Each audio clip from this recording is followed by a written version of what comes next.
এখানে আমি রাজনীতি করতে আসি নাই, আমরা যদি মন পরিষ্কার করে সবাইকে একসাথে নিয়ে কাজ করতে না পারি, তাহলে আপনারা বলে দেন যে আমার মাটি, আমার জেলা, আমার জন্মস্থান ফরিদপুরে আমি আসবো না, তাহলে আমি আসবো না।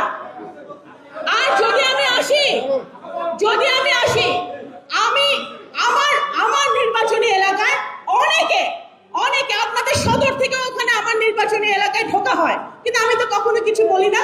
আমি সকলের ঊর্ধ্বে উঠে, সবকিছু ঊর্ধ্বে উঠে আমি মানুষের জন্য কাজ করতে চাই, যেটা আমি আমার পিতার কাছ থেকে শিখেছি।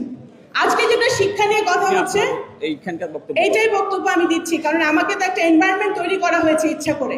এই রাজনীতি গত 20-22 বছর ধরে দেখে আসছি, এই 40 বছরের এই নোংরা রাজনীতি বন্ধ করতে হবে। আমি জানি না, আমি প্রধান অতিথি হিসেবে ওখানে উপস্থিত হয়েছি, আমাকে যেই টাইম দেওয়া হচ্ছে সেই টাইমে আমি উপস্থিত হয়েছি। এখানে কারা আসবে না আসবে আমি সেই দায়িত্ব আমার না। পলিটিক্স করতে আমরা আসি নাই, আমরা জনগণের প্রতিনিধিরা যদি এই ধরনের আচরণ করে, তাহলে জনগণ কি শিখবে? আজকে আমরা কিন্তু আমার সকাল 10টার সময় শুরু হবে না সকাল 10:15 শুরু হবে, সেটা কিন্তু আমার হাতে ছিল না। এখানে আমি সরকারের একজন প্রতিনিধি হিসেবে আমি এখানে এসেছি।